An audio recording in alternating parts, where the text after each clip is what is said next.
Buenos días, vamos a abrir nuestra Biblia en Hechos 3. Le damos la bienvenida a todos, qué bueno que están aquí con nosotros. Y le damos gracias a Dios por el privilegio que tenemos de poder alabarlo con libertad, sin ningún tipo de opresión demoníaca. Hechos 3, verso 6. Vamos a empezar desde el 1. Después quiero resaltar del 6 al 9. Dice: Pedro y Juan subían juntos al templo a la hora novena, la de la oración. Y era traído un hombre cojo de nacimiento, a quien ponían cada día a la puerta del templo, que se llama La Hermosa, para que pidiese limosna de los que entraban en el templo. Cuando vio a Pedro y a Juan que iban a entrar en el templo, les rogaba que le diesen limosna. Pedro, con Juan fijando en él los ojos, le dijo: míranos. Entonces él les estuvo atento, esperando recibir de ellos algo. Mas Pedro dijo: no tengo plata ni oro, pero lo que tengo te doy. En el nombre de Jesucristo de Nazaret, levántate y anda. Verso 7. Y tomándole por la mano derecha, le levantó, y al momento se le afirmaron los pies y tobillos. Y saltando, se puso en pie y anduvo, y entró con ellos en el templo, andando y saltando y alabando a Dios. Y todo el pueblo le vio andar y alabar a Dios. Esta es una escena, es un poquito después de cuando ellos están en el aposento alto, ¿sí? Y viene el Espíritu Santo y ellos predican con denuedo y con unción, y se convierten en más de 3,000 personas. Y ya después ellos andaban obedeciendo a Dios, iban al templo a adorar, y exactamente fuera de ese templo sentaban a un mendigo que estaba lisiado de nacimiento. Ese hombre jamás en su vida había dado un paso, tenía que ser cargado, llevado a la puerta para que él hiciera su vida de mendigo, o sea, que pidiera dinero. Cuando el mendigo vio a Pedro y a Juan acercándose, les dijo: dame limosna. Pedro le dijo: no tengo plata ni oro, pero lo que tengo te lo doy. O sea, ¿qué vemos aquí? Vemos la necesidad de una persona, pero vemos la vida de dos cristianos. Pedro oró y entonces le dijo: en el nombre de Jesucristo de Nazaret, levántate y anda. Es bonita esta parábola, hermanos, porque nosotros cuando caminamos, ¿cuánta necesidad vemos afuera? Muchísima, ¿sí? Y lo que tú tienes, ¿qué tanto lo utilizas para suplir esa necesidad de los de afuera? Pero le dijo: no tengo plata ni oro, pero lo que tengo te lo doy. ¿Y qué fue lo que le dieron? ¿Qué era lo que ellos tenían en sus vidas? Tenían a Jesucristo. ¿Sí me entiendes? Tenían la vida de Cristo en sus propias vidas. Lo que tengo te lo doy. Hermanos, ¿cuántas cosas han sido depositadas en ustedes? Muchas cosas. Palabra, instrucción, toques divinos, cuántas alabanzas, cuántas cosas les ha dado Dios a ustedes. ¿Y cuántas de esas ustedes han andado por la calle repartiéndole a las demás? Lo que tengo te lo doy. Dice que todo el templo se maravilló de esto. O sea, este era un cuate lisiado que jamás había caminado, y de repente dice la Biblia que él andaba allí andando y saltando y alabando a Dios. Cuando Pedro y Juan vieron la muchedumbre reunida, comenzaron a predicar a Cristo. Hablaron audazmente. ¿Y cuál era el mensaje que tenía Pedro y Juan. Hechos 3, verso 19. Así que arrepentíos y convertíos para que sean borrados vuestros pecados, para que vengan de la presencia del Señor tiempos de refrigerio. ¿Qué era lo que Pedro y Juan tenían? El Evangelio. Por sobre todas las cosas, eso era lo que ellos tenían, el Evangelio. ¿Qué pasó? ¿Qué pasó con esta predicación? ¿Qué sucedió? Dice la Biblia que muchos de los que habían oído la palabra creyeron, y el número de los varones era como 5,000. ¿Sí? ¿Cuántos se convirtieron cuando estaban ellos en el aposento alto? 3,000. ¿Sí eran 3,000 varones? ¿Cuántos se convirtieron con esta predicación? 5,000. Aquí la Biblia dice que este hombre andaba en el templo saltando y alabando a Dios. Fíjate, el milagro que ellos hicieron, ¿para qué sirvió? Para él mismo, para que este hombre se convirtiera. ¿Sí? Hermanos, los milagros nos salvan. ¿Qué es lo que salva? La predicación del Evangelio. ¿Sí? El milagro lo único que hizo fue llamar la atención, pero el mensaje que ellos traían, que era arrepiéntete y conviértete para que sean borrados tus pecados, para que vengas a la presencia del Señor y vengan tiempos de refrigerio. ¿Sí? O sea, tú a lo mejor dices, no, hermano, es que yo no he ido sanando por ahí gente, pero tienes el Evangelio. ¿Sí? Con el milagro se salvó el mendigo paralítico.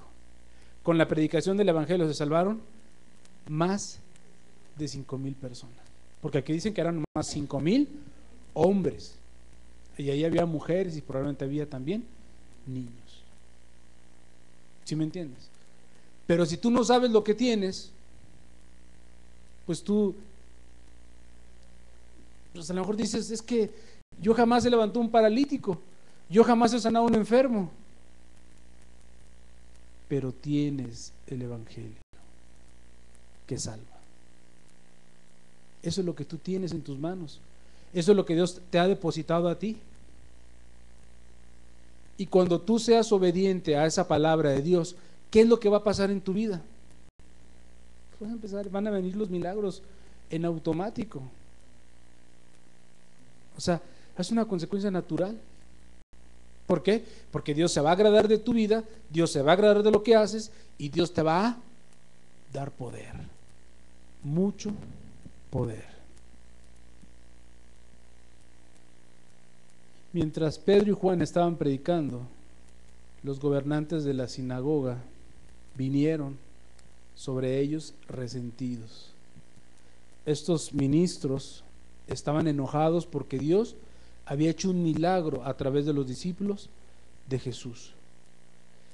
¿Y cuál fue la respuesta de ellos? Agarraron a Pedro y a Juan y los metieron a la cárcel. Y después, al siguiente día, como era su costumbre, hicieron un proceso para juzgarlos. Y ahí estaban todas las autoridades religiosas presentes. Hechos 4, versos 6 al verso 7.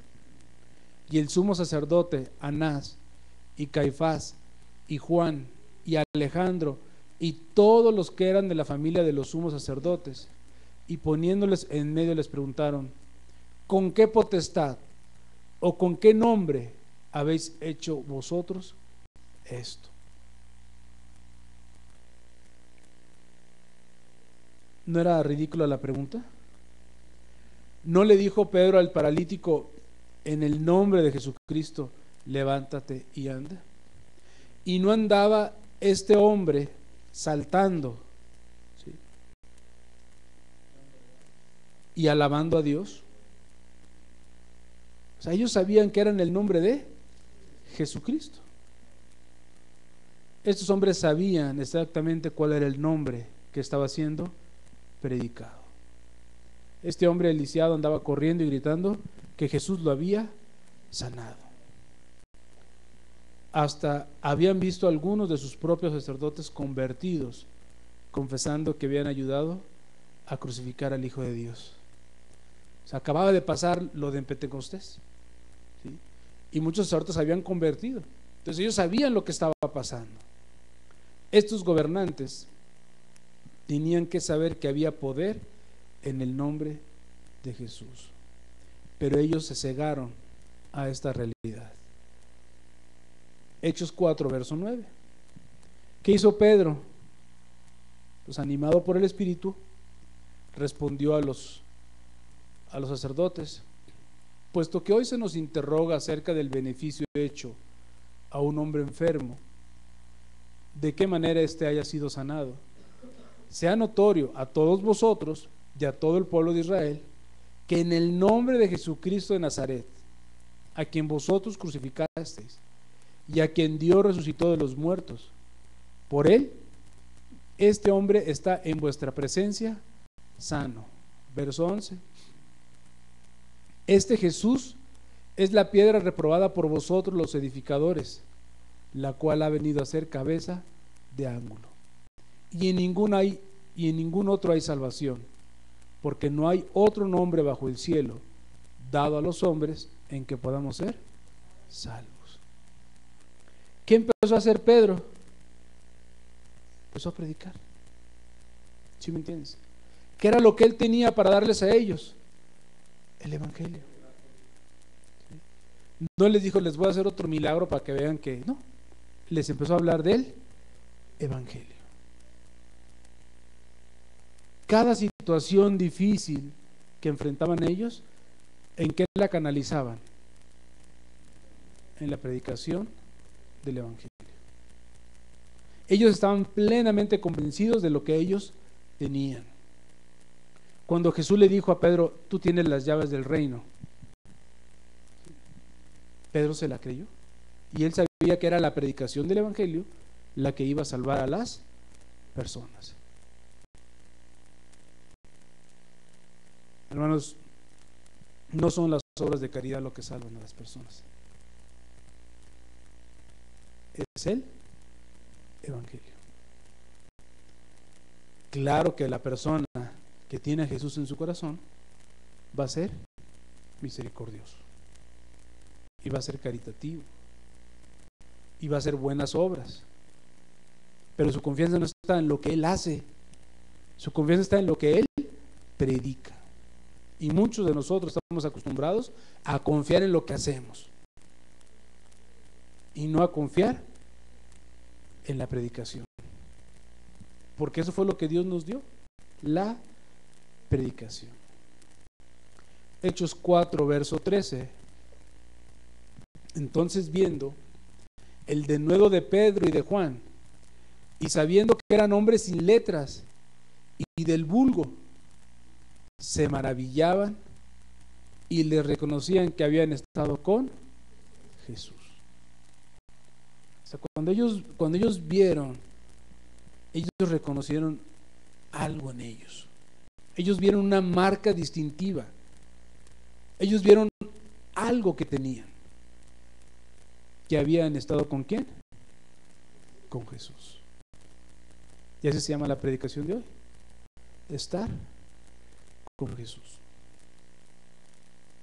O sea, ese es el punto clave de un verdadero cristianismo. El que tú estés con Cristo. Y sabemos que Jesucristo va a estar contigo. Eso es lo que te va a distinguir. Era la presencia de Jesús.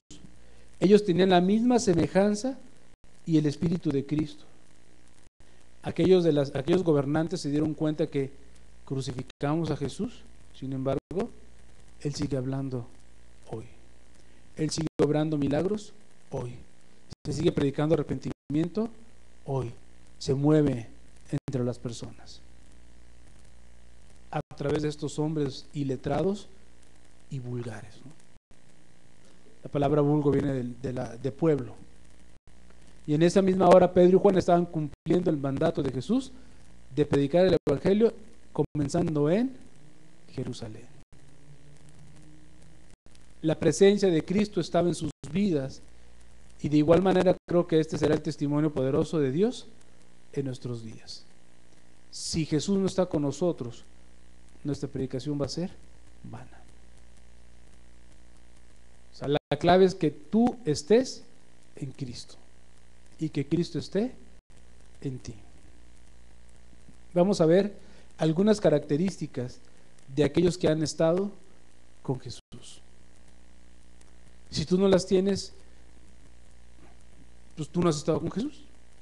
¿Sí me entiendes? A lo mejor tú te has acercado a una predicación, te has acercado a una congregación, te has hecho miembro de una iglesia, pero tú necesitas estar con Jesús. La primera es que tienen hambre por una mayor porción de Cristo. Romanos 12, verso 3. Digo pues, por la gracia que me es dada, a cada cual que está entre vosotros, que no tenga más alto concepto de sí que el que debe de tener, sino que piense de sí con cordura, conforme a la medida de fe que Dios repartió a cada uno. Por la gracia que me es dado. Pablo les estaba diciendo a los romanos: no sean soberbios, no tengan un concepto más alto de ustedes del que deben de tener, conforme a la medida de fe que Dios les dio a cada uno de ustedes. ¿Cuál es la medida? Significa una cantidad limitada. Cuando tú te conviertes, Dios te da una medida de fe. ¿Para qué te sirve esa medida de fe? Para que creas, ¿sí? Para que una persona tenga un verdadero arrepentimiento, tiene que creer. Si no, no se puede arrepentir. Se va a morir del dolor. ¿Qué es lo que tiene que creer? Que Dios le perdona sus pecados, que Dios murió por él, que Dios dio su vida para salvarla, la de él. ¿Sí? Eso es fe, hermanos. Esa es esa confianza. Y nos da Dios a todos esa medida. ¿Sí? Pero de ahí es para que tú crezcas ¿en qué? En la fe. Que como vayas caminando con Cristo, tu fe vaya aumentando, aumentando, aumentando. O sea, Dios te da una medida de fe para que creas y que te puedas salvar. El problema es que algunos creyentes se conforman con eso para escapar del juicio, para sentirse perdonados, para guardar una buena reputación, para estar una hora en la iglesia los domingos. Y esas personas están como que vienen por el mantenimiento de fe. Yo vengo el domingo, alabo a Dios, me lleno, escucho la predicación, me lleno, tengo comunión con los hermanos, me lleno, suficiente. Para el otro domingo me restauro otra vez lo mismo, ¿no? ¿Sí? Pero en toda la semana su vida espiritual está muerta, apagada. Y creen, porque creen, o sea, ellos creen que Jesús murió por ellos.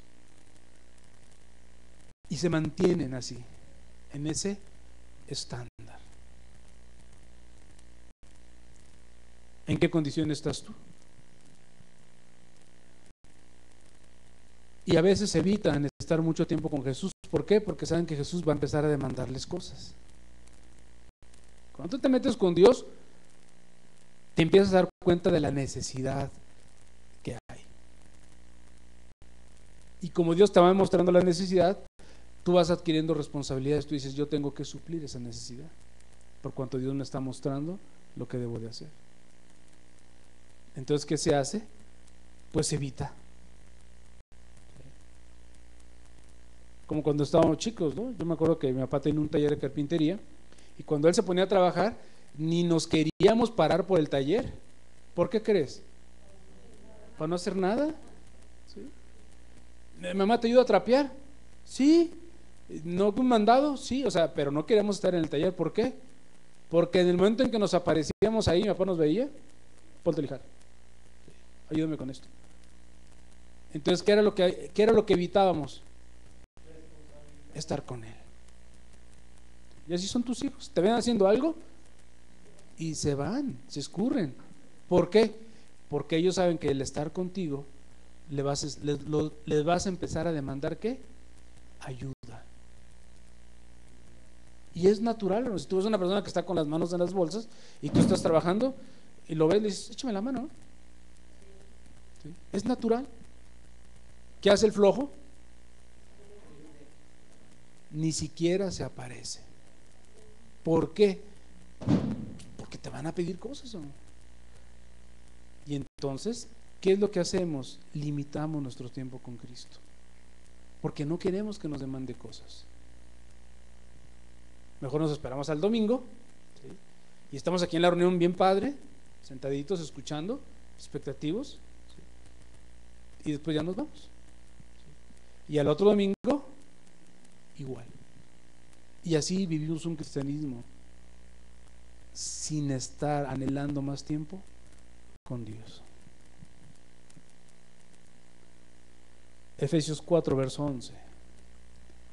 Y Él mismo constituyó a unos apóstoles, a otros profetas, a otros evangelistas, a otros pastores y maestros, a fin de perfeccionar a los santos para la obra del ministerio, para la edificación del cuerpo de Cristo, hasta que todos lleguemos a la unidad de la fe y del conocimiento del Hijo de Dios, a un varón perfecto, a la medida de la estatura de la plenitud de Cristo. Verso 14. Para que ya no seamos niños fluctuantes, llevados por doquiera de todo viento de doctrina, por estratagema de hombres que para engañar emplean con astucia las artimañas del error, sino que siguiendo la verdad en amor, crezcamos en todo en aquel que es la cabeza, esto es Cristo. Nos regresamos a la diapositiva anterior. Dios constituyó a unos apóstoles, profetas, evangelistas, pastores y maestros. ¿Cuál es la función de estos? Perfeccionar a los santos. ¿Cuál es la función de los santos? La obra del ministerio, la edificación del cuerpo de Cristo. En otras palabras, ¿quién debe hacer la chamba en una iglesia? La iglesia, hermanos. ¿Sí me entiendes? ¿Son ustedes los que deben de predicar el evangelio? ¿Ustedes vienen aquí para qué? Para ser perfeccionados, para entender, para conocer el mensaje, quizás para aprender algunas tácticas o herramientas, pero la obra la deben de hacer ustedes. Una iglesia no crece por culpa del pastor, del maestro, del evangelista, no crece por culpa de la iglesia. Y luego algunas personas llegan aquí, está bien chiquita, pastor no sirve, y se va. Cuando la obra es de la ¿quién? De la iglesia, hermanos. Hasta que todos lleguemos a la unidad de la fe y del conocimiento del Hijo de Dios, a un varón perfecto, a la medida de la estatura de la plenitud de Cristo. Y aquí sí ya Pablo se incluye, hasta que todos lleguemos. ¿Sí? El que predica es parte de la iglesia, hermanos.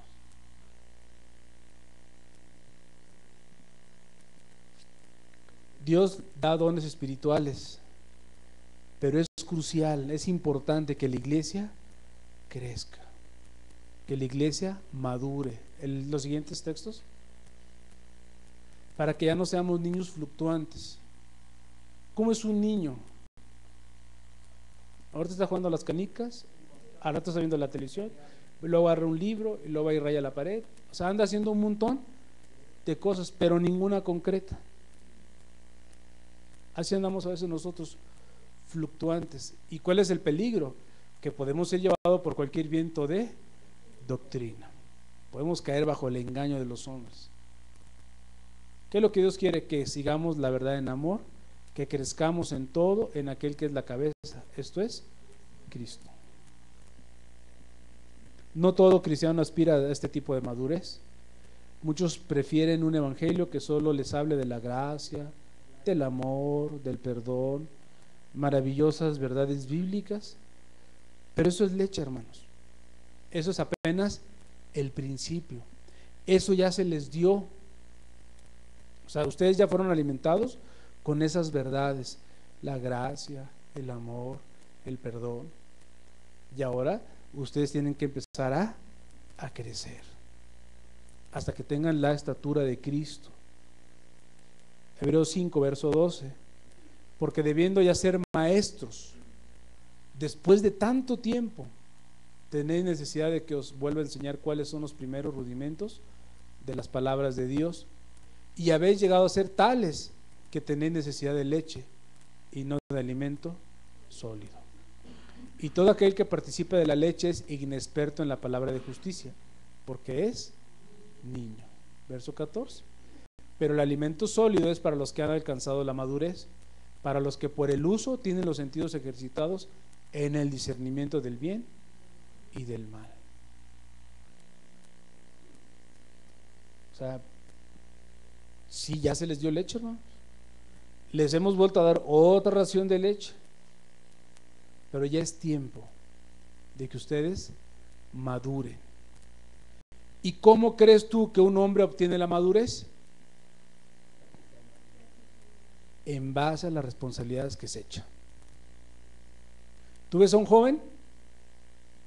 Vale gorro, todo le vale gorro, pero en cuanto se casa, madura. ¿Y por qué crees tú que madura? Por la responsabilidad que se ha echado en la espalda. ¿Cómo vas a adquirir esa madurez? Tienes que estar con Cristo. ¿Sí me entiendes? Tienes que meterte con Dios, y cuando Dios te hable y te muestre las cosas y te muestra las necesidades y tú adquieras esas responsabilidades en tu vida, ¿qué crees? Vas a madurar, vas a crecer. ¿Sí? O sea, es ahí donde vas a obtener el crecimiento espiritual. Los hermanos que luego están aquí enfrente, el hermano Juan Luis, los hermanos que están en el sonido, ¿cómo crees tú que ellos han madurado? En base a responsabilidades. Una persona cuando empieza a tomar responsabilidades, y son responsabilidades, bueno, que nunca les he dicho yo, ahora tú vas a cantar, y ahora tú vas a tocar la guitarra. No, ellos se acercan, hermano, ¿puedo? ¿Sí? Veo esta necesidad, ¿puedo? Las hermanas que están con los niños se acercan y dicen, hermano, ¿puedo ayudar? Porque Dios me mostró esto. Adelante, hermana, hazlo. ¿Sí me entiendes? Así es como maduran las personas. Y entonces tú al rato ya empiezas a tomar responsabilidades, empiezas a cargar con el peso de la iglesia y te vuelves una persona adulta. Y no una persona que está ahí siempre sentada, escuchando, sin tomar ni una sola responsabilidad. Y esto se los pongo como ejemplo, hermanos, no para que luego se me acerquen ¿en qué ayudo? ¿No? Métete con Dios, que Dios te muestre la necesidad y súplela. Toma la responsabilidad, no se la dejes a otros. ¿Qué otra característica tienen aquellos que han estado con Jesús? Tienen una intrepidez santa y tienen una autoridad espiritual. Mientras más alguien está con Jesús, esa persona llega a ser más como Cristo, en pureza, en santidad, en amor. Y al caminar en esa pureza, en esa santidad, en ese amor, se vuelven intrépidos. ¿Qué quiere decir? Que hacen cosas que normalmente otras personas no lo hacen. Proverbios 28, verso 1. Huye el impío sin que nadie lo persiga, mas el justo está confiado como un león. ¿A qué animales el león les tiene miedo? ¿Quién se come los leones? ¿No? Es el rey de la selva, ¿no? ¿Cómo camina él en su territorio? Con autoridad. ¿Sí? ve el otro león que se quiere meter, ¿y qué va? Y lo saca. ¿Quién le pega de gritos al león? Nadie. ¿Por qué? Porque el león sabe lo que tiene. Pero el impío huye sin que nadie lo persiga. O sea, el impío siempre está ahí. Es que me están persiguiendo. Es que están detrás de mí. Es que me están acosando. Hermano, cuando tú estás seguro de lo que tienes, nadie te persigue. Ese fue el tipo de confianza que los gobernantes de la sinagoga vieron en Pedro y Juan. La Biblia no entra en muchos detalles sobre esta escena cuando Pedro y Juan empezaron a ser juzgados, pero nada más imagínate cómo fue la escena. Llegan, ponen a Pedro y a Juan, ahí lo sientan, y entonces empiezan a llenarse los lugares. Toda una ceremonia pomposa. Primeramente los dignatarios tomaron sus asientos aterciopelados. Después vinieron los parientes del sumo sacerdote, se sentaron. Finalmente hubo un momento de callada anticipación. Los sacerdotes, vestidos con sus togas, sus vestimentas apantallantes, entraron con arrogancia. Cuando los vieron entrar, quizás todos inclinados ante ellos, pasaron, ¿sí? Y quizás Pedro y Juan están ahí sentados viéndolo, ¿no? Viendo todo el show, ¿sí? Era como si los gobernantes le estuvieran diciendo: echen una mirada, pescadores, consideren el poder y la autoridad que están enfrentando. Deberían de hablar suavemente a estos líderes. Ellos son hombres considerados altamente importantes. Pero ¿qué pasó? Los discípulos no fueron intimidados. ¿Por qué? Porque ellos habían estado demasiado tiempo con Jesús. Y quizás Pedro estaba así como que: vamos, ¿sí? Déjenme hablar. ¿Sí? Como que diciendo: ya, o sea, vamos a echarnos un round con estos, ¿no? Con estos aborrecedores de Cristo. Y en cuanto le dieron oportunidad, a ver, levántense y enfrenten al juez. Y quizás Pedro y Juan buscaron al sumo sacerdote, y ya cuando lo vieron, que les preguntaron con qué poder y con qué autoridad hacen esto. Hechos 4, verso 8. Entonces Pedro, lleno del Espíritu Santo, les dijo: gobernantes del pueblo y ancianos de Israel. ¿Qué tenía Pedro? Llenura del Espíritu Santo. ¿Cómo crees tú que veía Pedro a estos hombres? Sepulcros blanqueados. ¿Así los veía? ¿Sí? Quizás parecía: estos por fuera están llenos de lujos, pero por dentro están llenos de rapacidad y de malicia. Y entonces Pedro empezó a predicar el Evangelio. ¿Con qué nombre hacemos esto? En el nombre de Jesús, a quien ustedes crucificaron. La osadía de Pedro. ¿Por qué lo hizo Pedro? Porque él estaba confiado como un león. Porque él sabía a quién estaba él representando delante de esos religiosos. Esa osadía, esa convicción. Su objetivo no era empequeñecer a esos líderes. Él solo quería que ellos vieran su pecado y que se arrepintieran. A ese que ustedes crucificaron. ¿Y cómo termina diciéndoles? No hay ningún otro nombre bajo el cielo dado a los hombres en quien podamos ser salvos. Era persistente el objetivo de Pedro y de Juan. Primera Tesalonicenses 2, verso 2. Aquí está el apóstol Pablo dando algunos ejemplos de él. Pues habiendo antes padecido y sido ultrajados en Filipo, como sabéis, Tuvimos de nuevo en nuestro Dios para anunciaros el Evangelio de Dios en medio de gran oposición. La otra: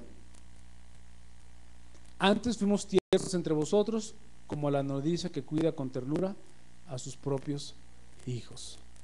Era lo que Pablo sufría por causa del Evangelio. Él era perseguido, era azotado, vivía en cárceles, vivía en aflicciones, y todavía con todo eso él tenía de nuevo para anunciar el Evangelio de Dios en medio de gran oposición. Hermano, ¿tienes tú eso en tu vida como cristiano? Cuando hay oposición, ¿predicas con de nuevo el Evangelio? O mejor, te haces chiquito, te escondes y te vas. En medio de tanta oposición, en medio de tanta maldad, la predicación del Evangelio debería ser muchísimo más intensa, con más fuego, con más pasión.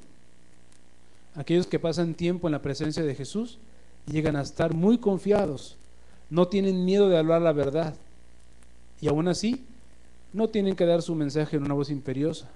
En cada circunstancia predican el Evangelio de amor, el Evangelio de misericordia, y cuando es importante predican el Evangelio del juicio, ¿no? Toda la predicación sazonada con todas las doctrinas. Va a haber un tiempo, hermanos, en que no podamos predicar el Evangelio. Se nos va a prohibir. Va a haber un tiempo que va a ser muy difícil. Les comento que ahorita nuestros hermanos que están en Rusia, ellos acaban de cambiar de la ciudad donde estaban, en Tambov, y se fueron a poner otra iglesia en Leningrado o en San Petersburgo. Tuvieron mucha oposición en Tambov, pero se logró establecer una iglesia, y ahorita ya están allá iniciando otra iglesia. Y tú sabes que en Rusia no es fácil predicar el Evangelio. Aunque ha habido libertad, de todos modos siguen, ya haz de cuenta que los religiosos de ahí ya tomaron el control, y ya no solamente reciben ellos oposición de parte del gobierno, sino de los grupos religiosos. Pero hay que predicar el Evangelio a tiempo y fuera de tiempo. Otra característica es que ellos tienen la evidencia física de que Dios está con ellos. Hechos 4, verso 14. Y viendo al hombre que había sido sanado, que estaba en pie con ellos, no podían decir nada en contra. Entonces les ordenaron que saliesen del concilio y conferenciaban entre sí, diciendo: ¿qué haremos con estos hombres? Porque de cierto, señal manifiesta ha sido hecha por ellos, notoria a todos los que moran en Jerusalén, y no lo podemos negar. Imagínate, o sea, tenían al paralítico, al que quizás ellos alguna vez habían pateado porque les estorbaba. Ahí estaba delante de ellos, y los religiosos decían: es que pues sí está sano, o sea, no lo podemos negar. ¿Qué vamos a hacer? O sea, ¿cómo enfrentamos a estos hombres cuando en nuestra cara nos están restregando que en el nombre de Jesús este cuate se sanó? O sea, ¿cómo lo podemos hacer?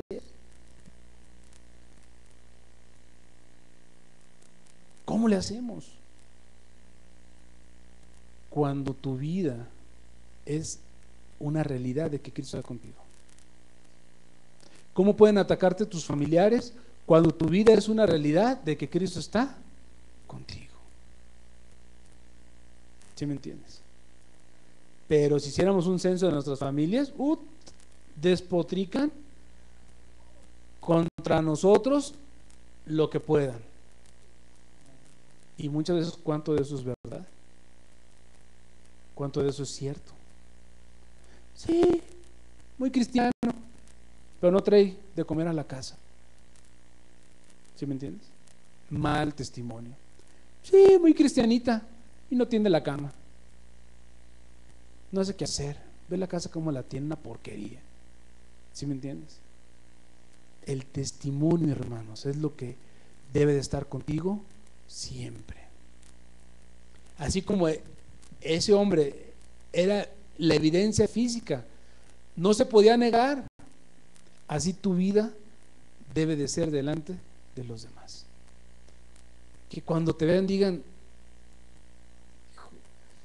y que sientan los demás como sentían los sumos sacerdotes. O sea, no hay manera de agarrar a estos, ¿no? O sea, tenemos aquí el cuate este que jamás en su vida que había caminado, y aquí está brincando, saltando y glorificando a Jesucristo. O sea, ¿cómo le hacemos? Así las personas a tu alrededor deben decir, pues no hay manera con esto. O sea, lo vemos que es una persona íntegra, honrada, misericordioso, amoroso, responsable, trabajador, estudioso, amable. ¿De dónde lo agarramos? Pero en tu casa, si le preguntan a los tuyos, a veces la gente te dice, para ser como tú, mejor me sigo como soy, por el mal y pésimo testimonio que das a los de tu casa. Hechos 4, versos 29 y 30. Y ahora, Señor, mira sus amenazas y concede a tus siervos que con todo denuedo hablen tu palabra, mientras extiendes tu mano para que se hagan sanidades y señales y prodigios mediante el nombre de tu santo Hijo, Jesús. O sea, dame, Dios, el denuedo. ¿Sí? ¿Para qué? Para que hable tu palabra. Eso era lo que pedían los discípulos. Dame, Dios, esa fuerza, ese poder para que yo siga predicando y hablando tu palabra. Y mientras tú haces sanidades y señales y prodigios mediante el nombre de tu santo Hijo, Jesús. O sea, no eran los apóstoles los que hacían los milagros, era Dios. Siempre es Dios el que hace el milagro.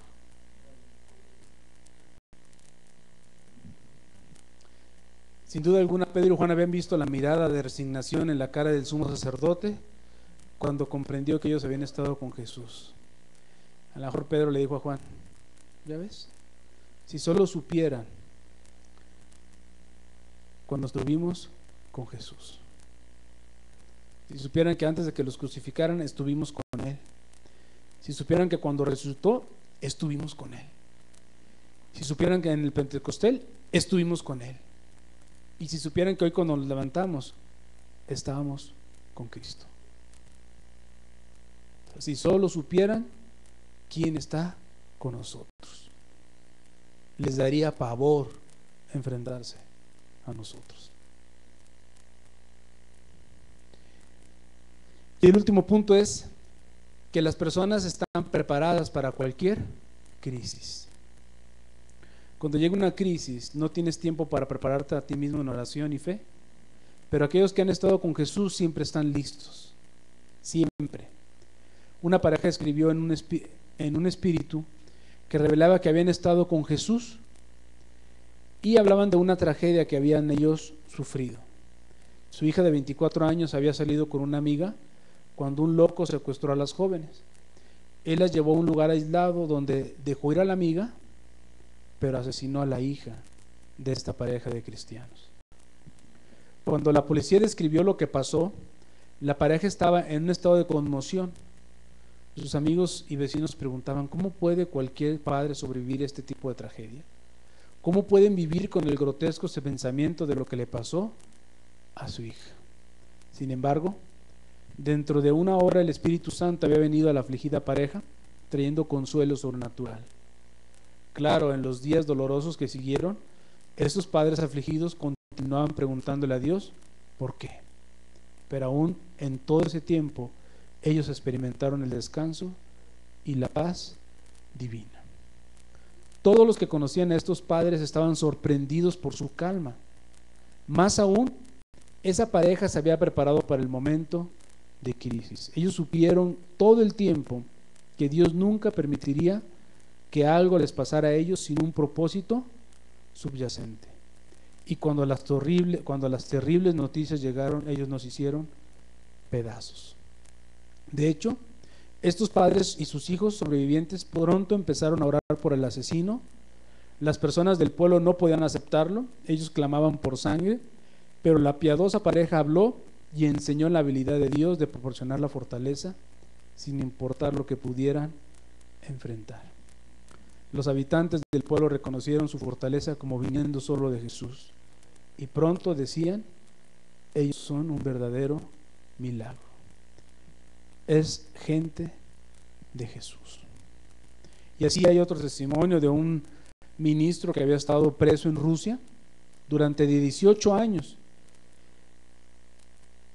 y por causa del evangelio este hombre testificaba a los presos, y un día el Espíritu Santo le dijo al pastor: vas a ser libre en 3 días.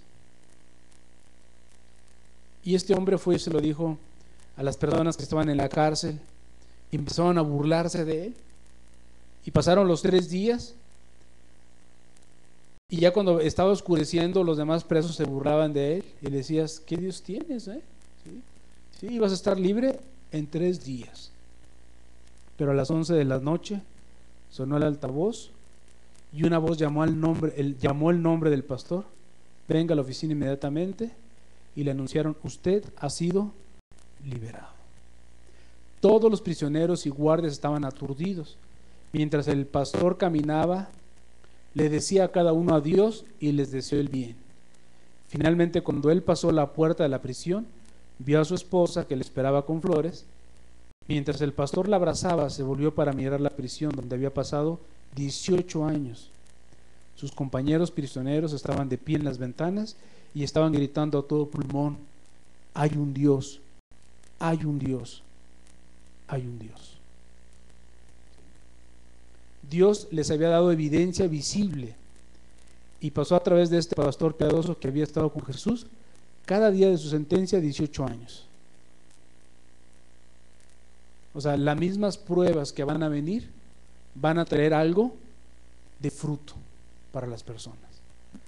O sea, no estamos exentos como cristianos de padecer cosas terribles, pero eso te debe de llevar más a glorificar a Dios y debes de estar preparado para lo que pueda venir. Solamente estando con Jesús vas a estar preparado para lo peor, porque si no, cuando venga la persecución, cuando venga la prohibición, cuando venga todo eso que está profetizado, ¿sabes qué va a pasar? Muchos se van a levantar y se van a ir y van a negar a Cristo y van a decir: ¿dónde ves eso la imagen? Sí, ponme la marca. Al final me voy a arrepentir. O sea, muchos van a tratar de evitar la persecución. Tienes que estar con Jesús. En otras palabras, la única manera en que tú puedas seguir siendo un verdadero cristiano es estar con Jesús. Toda tu fuerza, toda tu fortaleza, todo tu poder solamente viene de estar con Cristo. Amén. Ponemos la última tabla.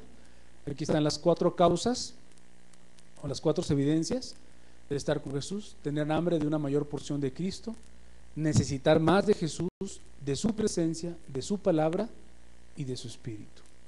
Tener una confianza, una seguridad, una intrepidez al saber que hemos estado con Jesús y que Él está con nosotros. Tener evidencia física de que Él está con nosotros. Y qué mayor evidencia que nuestra vida misma, nuestro testimonio, nuestra santidad. Y el punto 4, que estar preparados para enfrentar las crisis que vendrán a nuestra vida y que tendrán propósitos muy bien definidos para nuestro bien. Amén. Vamos a cerrar nuestros ojos.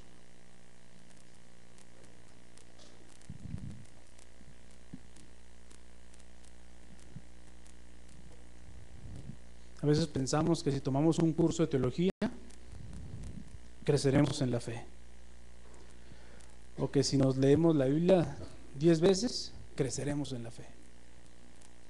La única manera en que vas a crecer, en que vas a tener todo eso, es cuando te acostumbres a estar con Cristo, cuando lo busques de corazón, cuando lo necesites en tu vida,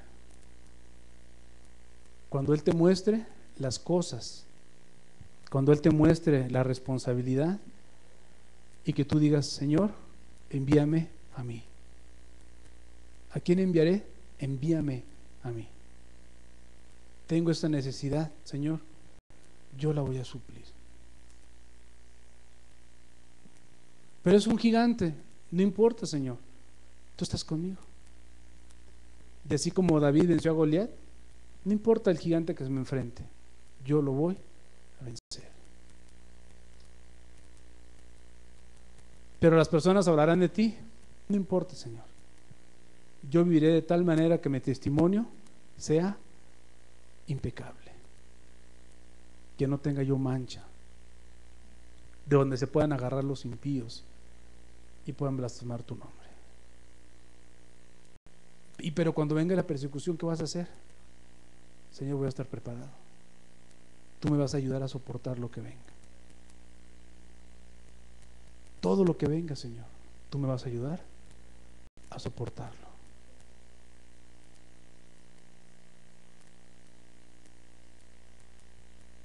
Todo eso viene de una cosa tan sencilla que es estar con Jesús. Así de fácil, que estés con Él. Alguna vez lo he dicho, que te pongas la camiseta, que te sientas verdaderamente parte del reino, que te sientas verdadero cristiano. Pero es que los hermanos no jalan. Bueno, déjalos. Dios te lo demanda a ti. Pero es que ellos no meten el hombro. Mételo tú.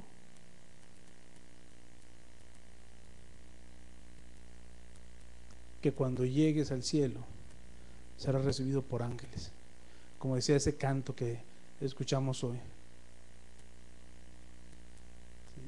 Cuando se pase lista, ahí estaré. Cuando digan tu nombre, ahí vas a estar, y que vas a entrar gozoso al cielo,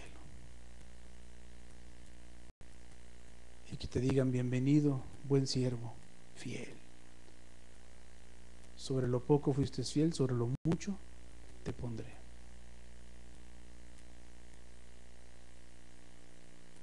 ¿Quieres autoridad? Pídesela a Jesús. Pero esa misma autoridad la tienes que ejercer. Si no, ¿para qué se la pides?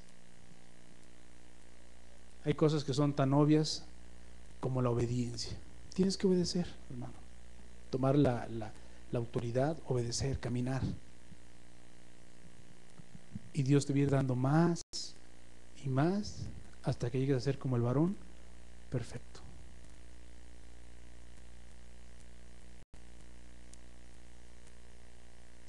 ¿Qué sacrificios te pide Cristo? Que empieces con el más sencillo de todos. Búscame. Estate conmigo. Ora. Es lo más sencillo que nos pide Dios ahorita. Estate en mi presencia todos los días. Anda delante de mí y sé perfecto.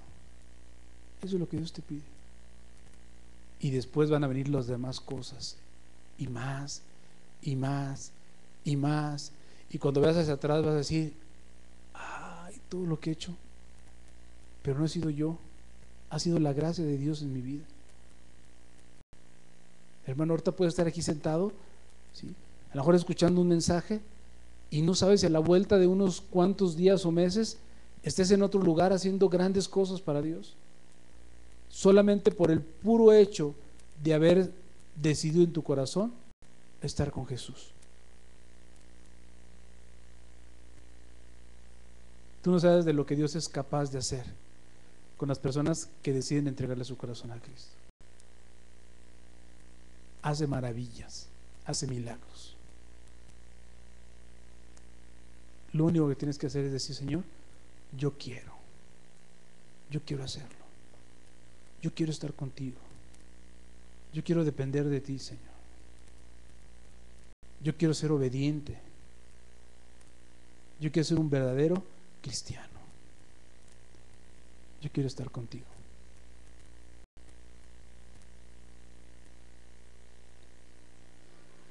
Padre, ayúdanos en esta cosa, Señor, tan importante como estar en tu presencia, Señor. Cosa de vida o muerte, Señor. Si no logramos estar allí, Señor, Señor, como decía el apóstol, ¿a quién iremos, Señor, si solamente tú tienes palabras de vida eterna, Señor? ¿A quién iremos, Señor? ¿A quién iremos, Señor? Ayúdanos, Padre. Ayúdanos, Señor amado, a administrar nuestros tiempos, Señor, a darle prioridad a lo eterno, Señor, aquello que vale la pena, Señor. Solamente tú nos puedes ayudar, Señor, y nosotros queremos obedecer, Señor, estar dispuestos, Señor, a esos pequeños sacrificios, Señor. No se nos ha pedido que nos cortemos un pie o una mano, Señor, se nos pide que estemos contigo, Señor, en tu presencia, Señor. Ayúdanos en el nombre de Jesús. Amén, Señor.